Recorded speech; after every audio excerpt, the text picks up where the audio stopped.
Ubuk TV।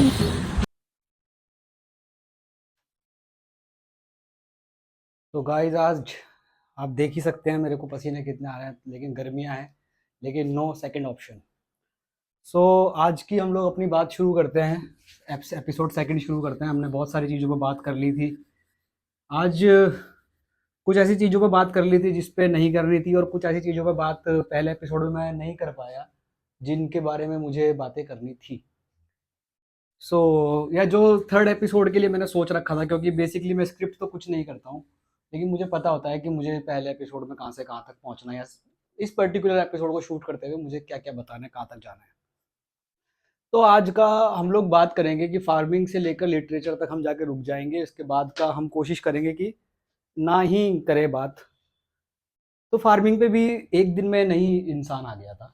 हम लोग, सबसे पहले मैं आप लोगों को ये कह देना चाहता हूँ कि सबसे पहले आप अनलर्न कर दीजिए वो सब चीज़ें जो आज तक आपने सीखी। नहीं, मैं मजाक कर रहा हूँ, ऐसा मैं नहीं कहने वाला हूँ। मैं उन लोगों में से नहीं हूँ जो आपको ये कहे कि अनलर्न कर दो। ऐसे कैसे अनलर्न कर दो? वैल्यूबल है आपकी चीज़ें सीखी हुई भी, लेकिन जो मैं आपको करने को कह रहा हूँ पर्टिकुलर हमारे चैनल पे, वो है रीलर्न। आप लोगों को रीलर्न करनी है चीज़ें जो आपने सीखी हैं। आप लोगों को मुझे भी परखना है कि मैं कहाँ तक सही बता रहा हूँ। आप लोगों को चीज़ों को, खुद की नॉलेज को भी चेक करना है कि आपने क्या पढ़ा था, क्या सही पढ़ा था या क्या गलत था। या फिर अरे यार ये चीज़ तो मुझे पहले से पता है लेकिन इस तरह से नहीं पता थी जिस तरह शोएब ने बताई। या फिर आप ये सोच सकते हैं कि कपड़ा ज़्यादा अच्छे से साफ कर रहा है बोर्ड के बजाय। या आप ये सोच सकते हैं कि भाई ये चीज़ हमें तो ऐसे पता थी यार, ऐसा था क्या? अच्छा अच्छा अच्छा। तो दोस्तों, हम हर चीज़ के लिए खुले हैं यहाँ पर। तो आपको रीलर्न करनी है चीज़ों को, ओके? क्योंकि मेरा मानना यह है कि जो आपको ऑलरेडी बहुत सारी चीज़ें पता हैं, आप कोई अज्ञानी लोग नहीं हो कि यहाँ पे यूट्यूब पे एक वीडियो चला कर बैठ गए हो। अगर आप इस लाइक यूट्यूब पे पर्टिकुलर इस वीडियो को देख रहे हो, तो मैं ये मान के चलता हूँ कि आप एक सभ्य और इंटेलिजेंट दिमाग हो। तो इसलिए मैं आपको कुछ नया नहीं सिखाने जा रहा हूँ। मैं कोई रॉकेट साइंस की बात नहीं कर रहा हूँ, लेकिन मैं जो 12th तक का कोर्स है जो सभी पढ़ रहे हुए होते हैं, वहीं तक की हम लोग बातें करेंगे। तो मेरे टॉपिक इतने, अगर आपको टिपिकल लग रहे हैं तो ये झूठ है। ये बहुत सिंपल से टॉपिक है, लेकिन इनको हम अब नई तरह से देख रहे हैं। या फिर अगर कोई नौजवान बच्चा जाकर देखना चाहे तो वो इन चीज़ों को देख सकता है।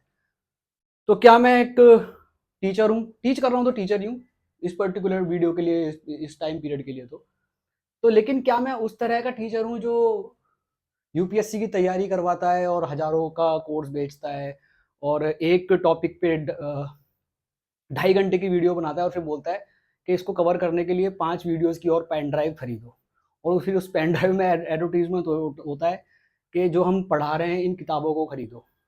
तो क्या मैं वैसा टीचर हूँ? नहीं, नो सर। लेकिन मेरी पढ़ाई गई चीज़ें क्या आप यूपीएससी के एग्जाम में लिख कर आ सकते हो? जी हाँ, बिल्कुल। क्योंकि मैं ऐसा कुछ मनगढ़ंत यहाँ पे पढ़ाऊंगा ही नहीं। अब आप पढ़ाना क्या, ऐसा कुछ मैं बताऊंगा ही नहीं जो कि आप, जो कि रियल ना हो या जो मनगढ़ंत हो। हम लोग यहाँ रियलिटी की बात करेंगे, आज की बात करेंगे, ठीक है? और जो विचारधारा या साइंस सबसे अगड़ी में, हम उसकी बात करेंगे। तो रीलर्न मैंने आपको बता दिया। तो इंसानों का जो इतिहास हम लोग अब तक का लेकर आ रहे हैं, मान लीजिए 2026 तक,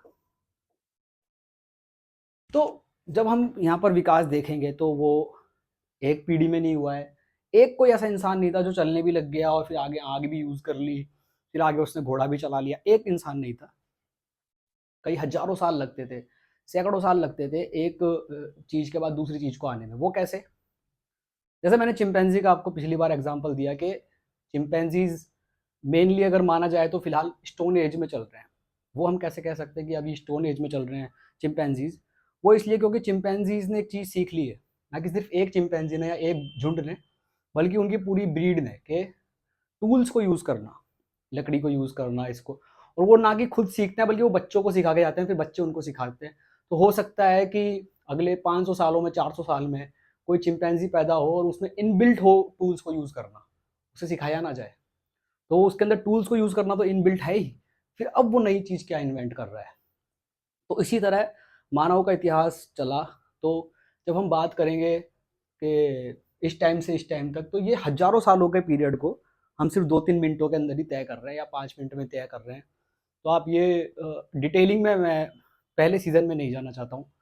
तो शुरुआत करते हैं कि इंसान, जैसा मैंने पिछले एपिसोड में सवाल उठाया था कि इंसान इंसान क्यों है? जानवरों से अलग क्यों है? तो हम लोग पहले इंसान का टाइम पीरियड, मैं आपको टाइमलाइन बता दूँ। इतिहास को या समय को या समय अंतराल को पूरे को नापा जाता है, आपने सुना होगा काफ़ी, BC and AD, before Christ and anno Domini, इसका मतलब है यानी आफ्टर क्राइस्ट मान लीजिए आप। लेकिन हम लोग नॉर्मल लेकर चलेंगे, हम इसको क्राइस्ट को ना मेनली मानते हुए हम बोलेंगे इसको BCE, before the common era, और इसको हम बोलेंगे सीई, कॉमन एरा। ये कॉमन एरा अब है यहाँ से लेके चलते हैं लाइक जीरो से, और इधर से उल्टा चलते रहेंगे तो ये हो रहेगा बीसी, बिफोर कॉमन एरा, और इधर चलते रहेंगे तो ये सी यानी कॉमन एरा में। तो फिलहाल हम लोग 2026 कॉमन एरा में चल रहे हैं, जो हम पीछे चल रहे हैं अब यहाँ से बीसी से। सो कहाँ हमें, हम कैसे माने कि जो हम 25 साल पहले या 30,000 साल पहले की जो बातें हम कर रहे हैं ये कैसे सच है? तो अगेन मैं आपको बताऊं, बेसिक फिनोमेना वो हमारा साइंस है। और साइंस क्या करती है? साइंस जाकर आर्कोलॉजिकल सर्वे करती है, ज़मीन को खोदती है, और उसमें से कुछ जो सामान निकलता है वो होता है आर्कोलॉजिकल एविडेंस, या जहाँ पर वो मिलता है वो कहलाती है archaeological site. For example Harappa, Mohenjodaro. उसी तरह जर्मनी में भी कई जगह है।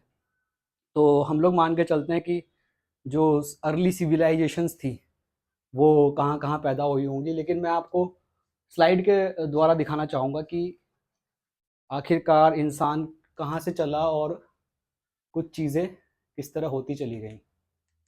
सो थोड़ा वेट करिए, लेकिन मैं आपको दिखाता हूँ। तो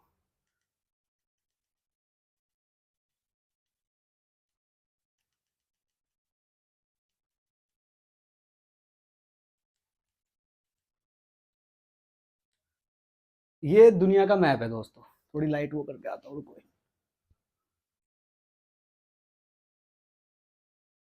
ये है दुनिया, इसमें मैंने अभी अमेरिका गायब कर रखा है। तो ये अफ्रीका है, ये अरब है, सऊदी अरब, और ये यूएई। इधर ये आपके ईरान है, ये इराक है, ये पाकिस्तान, ये इंडिया, ये इधर चाइना, ये ऑस्ट्रेलिया, ये इधर इंडोनेशिया वगैरह हो गए। तो जो पहला शुरुआती जो बंदर था जो चलने शुरू करा, उसकी मजबूरी रही कि इधर मैदान के अंदर ये जो बंदर था इसको चलना बहुत पड़ रहा था, पेड़ों इतने कम हो गए थे। तो आज से करीब माना जाता है, कई लोग 50,000 साल पहले कहते हैं, लेकिन मैंने जहाँ तक पढ़ा है वो 80 से 70,000 साल पहले, 80 से 70,000 साल पहले इस जगह से निकला बंदर, चलना शुरू किया उसने 80 के BCE, ठीक है। और ये चलकर पहुंचा, यहाँ पहुंचा, एक दिन में नहीं पहुंचा ये, लाइक 60,000 साल पहले के करीब ये यहाँ पहुंचा होगा, और 40-50,000 साल पहले ये यहाँ पहुंच गया, और फिर ये धीरे धीरे फैला। ये तो शुरुआती बंदर था या शुरुआती इंसान था जो इस तरह से गया। तो अब मैं फिर आपको यहाँ पर ही नोट करा के एक चीज़ चल रहा हूँ, क्योंकि हम आगे भी इस सीरीज़ में इन्हीं चीज़ों को कवर करेंगे। दो चीज़ें मैं आपको यहाँ पे कहूँगा कि जो आप नोट करके चले, कि एक तो ये यहाँ से चले ही क्यों, क्या ये किस चीज़ की खोज में थे, मतलब नए खाने की, या फिर धीरे धीरे ट्रैवल करते चले गए, और फिर इधर आने का कारण क्या रहा, और फिर इधर से इधर भी जाने का कारण क्या रहा। तो अगर आप देखेंगे तो शायद ये लोग हरियाली ढूंढते हुए जा रहे थे। मैं जब इंडिया को हम लोग कवर करेंगे तब मैं इस बात पे पूरा आपको बताऊंगा कि क्यों इंडिया में तमाम लोग चले आ रहे हैं। इंडिया से आपने कभी नहीं देखा होगा कि कोई राजा बाहर जाकर अतिक्रमण कर रहा है या फिर कब्जा कर रहा है। लेकिन हाँ, इंडिया में बहुत मुगल भी आए, अंग्रेज भी आए, खैर मराठा यहाँ के लोकल ही थे, लेकिन मराठा का भी मैं जहाँ तक जानता हूँ कि अगर आप और पीछे जाएंगे तो वो लोग भी बाहर से आए थे। लेकिन इस पर्टिकुलर एरिया में क्यों लोग चले आ रहे हैं उस पर भी मैं बात करूंगा आपसे। तो ये थी इंसानी 60,000 साल पहले, ठीक है। जो हमें पता था, या जिसको मैं मैंने जैसे आपको पिछली बार बताया कि सत्य की मेरी 3 थ्योरी थी, उसी तरह इस इंफॉर्मेशन की भी मेरी 3 थ्योरीज है, तीनों 3 थ्योरी ये नहीं कहूँगा, लेकिन 3 जो डेवलप हुई, जो पहली थ्योरी थी वो यही थी कि सबसे पहले हड़प्पा मोहनजोदड़ो था यहाँ पे सोसाइटी, तो वही थी बस। उसके बाद धीरे-धीरे सब डेवलप होती चली गई। लेकिन और ये मुझे किसने बताया? आर्कोलॉजी ने। लेकिन आर्कोलॉजी इस तरह से काम नहीं करती है दोस्तों। आर्कोलॉजिकल इस तरह से काम करती है कि जैसे मान लो हमने इसको 1923 में, फॉर एग्जांपल मैं कह रहा हूँ, मुझे डेट अभी याद नहीं है, सर्च किया और हमें पता लगा कि ये 1200 या 2000 साल पुरानी थी, ठीक है। लेकिन 1933 में मान लीजिए हमने यहाँ पर एक जगह ढूंढी ईरान में 1933 में, और वो निकली 5000 साल पुरानी, 5000 यहाँ सॉरी 5500 साल पुरानी, 5500 साल पुरानी। तो 1940 में हम लोग यही पढ़ेंगे कि सबसे पुरानी जगह ये है। अब मान लीजिए 1952 में एक जगह यहाँ पे सर्च हो जाती है इराक के यहाँ पर, क्योंकि ये मेसोपोटामिया है, तो ये यहाँ पे मान लीजिए आ जाते हैं।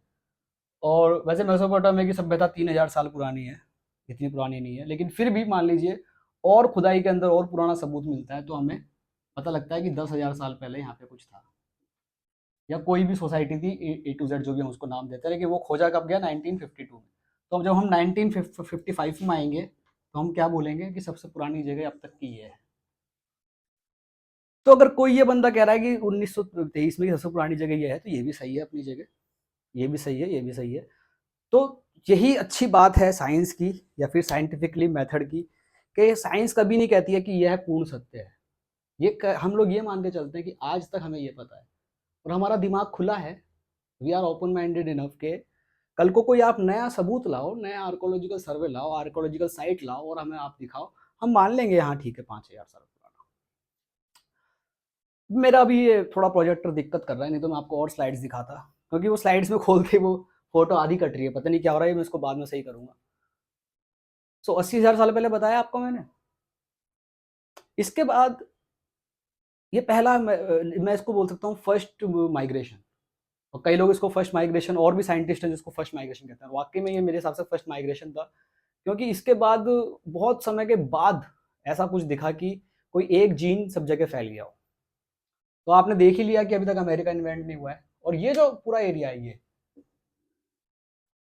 ये मेन इसलिए ज़रूरी है, आज ही मैं इसका इंट्रोडक्शन दे देता हूँ। इसको कहते हैं स्टेप या मैदान, और ये इतना बड़ा मैदान है, ये देखिए कितना बड़ा मैदान है, यहाँ पेड़ बहुत कम है, मतलब सबसे बड़ा मैदान ये है। मैदानी इलाके यहाँ भी हैं, इस जगह एक मैदान है, ये भी मैदान ही है एक तरीके से, और सहारा डेजर्ट इधर किधर है वो है मैदान।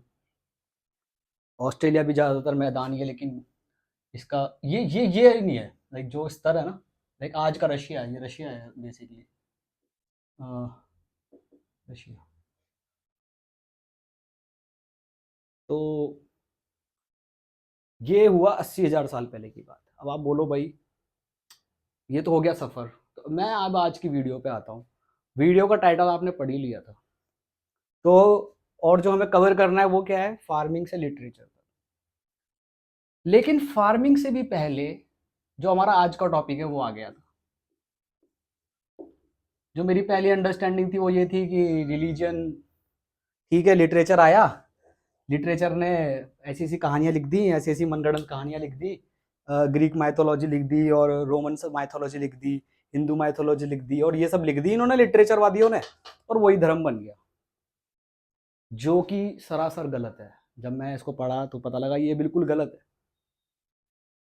मैंने अब तक 3 बार ऐसा हुआ है मेरे साथ कि मैं 0 से लेकर 12th तक दोबारा मैंने अपना कोर्स उठाया और पढ़ा। जी हाँ, मैं इतना खाली आदमी हूँ, लेकिन ऐसा ऐसा क्यों हुआ? क्योंकि जब मैंने अपना 12th क्रॉस करा और मैं जब ये यूपीएससी की प्रिपरेशन करने थोड़ी बहुत शुरू करी मैंने, तो मुझे पता लगा कि मुझे कितना कम आता है। स्कूल में मैं भले ही पढ़ा हूँ, लेकिन ठीक है मार्कशीट मेरे पास 12th की, लेकिन मुझे कितना कम आता है। एंड देन मैं जर्नलिज्म में गया, तब मुझे दोबारा एहसास हुआ कि मुझे कितना कम आता है। तीसरी बार जब मैं ये वीडियो रिकॉर्ड कर रहा होता हूँ, तब मुझे उससे पहले थोड़ी प्रिपरेशन करनी होती है। तो मैं 3 बार पूरा, जो मैंने आपको पहले स्टार्टिंग में बताया, मैं यहाँ रॉकेट साइंस नहीं पढ़ाने जा रहा हूँ, 0 से 12th तक का ही कोर्स पढ़ाऊंगा, लेकिन उसी को रीलर्न हम लोग कर रहे हैं यहाँ पे, ठीक है, हम लोग रीलर्न कर रहे हैं चीज़ों को। सो मैंने खुद ने 3 बार चीज़ें ली, लाइक 2 बार रीलर्न करी है। एक बार स्कूल की फीस से, एक बार कुछ प्रिपरेशन जब मुझे खुद की कमतरी एहसास हुई कि यार ये कितना कम पता है मुझे। तो कई चीज़ ऐसी हुई, जब मैंने दोबारा पढ़ना शुरू किया तब मैंने रियलाइज़ किया, मैंने कहा ओके, लिटरेचर से रिलीजन नहीं आया है, रिलीजन तो फार्मिंग से भी पहले था। वो कैसे था फार्मिंग से भी पहले, मैं आपको बताता हूँ। 80,000 साल पहले ये हुआ, ये मैंने आपको बता ही दिया कि हम आर्कोलॉजिकल क्या मान के चल रहे हैं। तो आज आर्कोलॉजिकल के अंदर मैं आपको लेके चलता हूँ बीसीई में। मान लीजिए हड़प्पा यहाँ है, हड़प्पा सम अराउंड 2000 बीसीई, मतलब क्राइस्ट से भी पहले। ओके, इस तरह अगर आप चलते चले जाओ, चलते चले जाओ, चलते चले जाओ, तो 33,000 साल पहले, 33,000 साल पहले जर्मनी के अंदर एक गुफा मिलती है, जर्मनी में हमें जगह मिलती है जहाँ पे हमें एक, जो मैंने पहले स्लाइड्स में दिखाया आपको, डॉल टाइप एक जगह चीज मिली है हमें।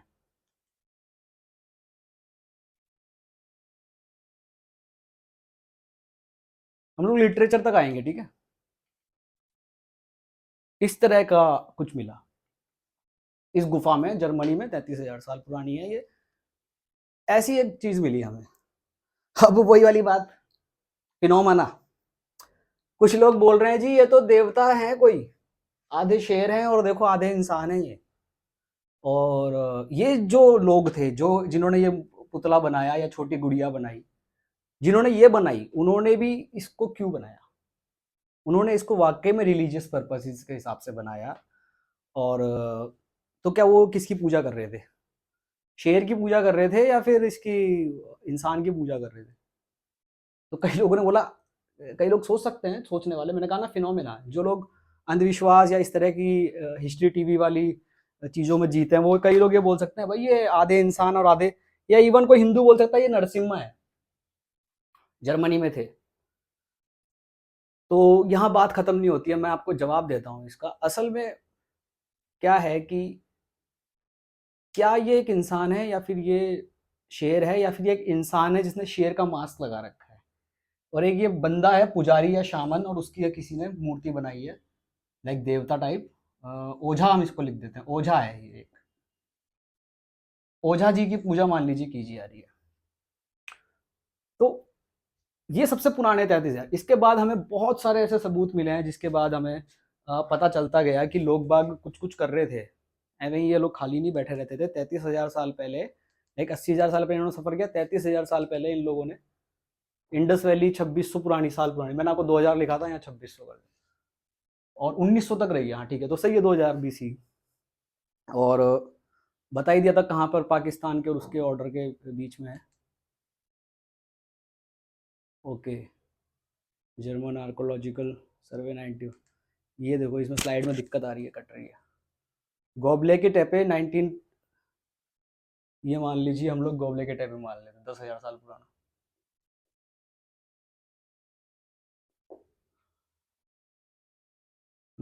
Pillar and complex structure dating, ये मैंने दोस्तों रिसर्च करके स्क्रीनशॉट्स इकट्ठे किए थे। ये गूगल के, बेसिकली गूगल सर्चेज के रिजल्ट्स है ये, कोई इतना खतरनाक स्लाइड्स नहीं है, ये सिर्फ गूगल सर्च है ये सब। अगर आप इस दायरे में, इस एरिया में जाओगे और सोचोगे तो ज़रूर आपको मिल जाएगा। 1961 के अंदर, जैसे मैंने आपको ये जो समझाया, ये हमारा ओरिजिनल है ना, हमने यहाँ ये बात कर रहे थे इंग्लैंड में, ये सब तो आप जाके गूगल में पढ़ ही सकते हो, बशर्ते कि आप उस दिशा में अपना दिमाग चलाओ। तो 1961 में हमें पता लगा कि 74 से के अराउंड थी ये टर्की में अंदर जो ये जगह है, ठीक है सर। और यहाँ पर हमें ये भी पता लगा कि लोग बाग घर बना के रहने लग गए थे, ठीक है। सुमेरियन अकेडियन सबसे पहली लैंग्वेज थी, सबसे पहली, इस पे हम लोग आएंगे, ये थोड़ा स्लाइड ज़्यादा आगे चला गया कि सुमेरियन। अब आज से जो मैंने आपको पहले तो स्टेपे के लोग बताए, दूसरा मैं अब आपको एक और थ्योरी ऐसी बता रहा हूँ जो आप लोगों, जो मेरी खुद की सीख है, और आप लोगों को सबको उसको ध्यान रखना है, ना कि सिर्फ इस पूरी सीरीज में, फिनोमेना में, बल्कि इस पूरे वोक टीवी के सिनेरियो में। क्योंकि यहाँ पर हम लोग आपको एक न्यूज़ बताकर नहीं ख़त्म करना चाह रहे हैं। हम लोग यहाँ, हमारा मिशन है कि हम हमारी जनता को या हमारे व्यूअर्स को इतना ज़्यादा सक्षम बना दें कि वो चीज़ों को ऑलरेडी जाने, हमसे ज़्यादा जाने। तो वो मैं आपको आज एक बात बताता हूँ कि वो एक सिद्धांत ये है कि जितने भी बड़ी सिविलाइजेशंस बिल्ट हुई है या बड़ी हुई है, वो नदियों के किनारे हुई हैं। ठीक है साहब, नदियों के किनारे ये लोग इकट्ठे हुए हैं। तो ये है मेसोपोटामिया सभ्यता जहाँ पर थी, यूफ्रेटिस एंड टिग्रिस, यहाँ पे नदियाँ हैं मुख्य, और इंडस वैली में अगर आप देखें तो वहाँ पे इंडस नदी थी, इंडस रिवर। और इजिप्शियन जहाँ पर नाइल नदी थी। मैं 2 मिनट के लिए अपना वीडियो रोक रहा हूँ।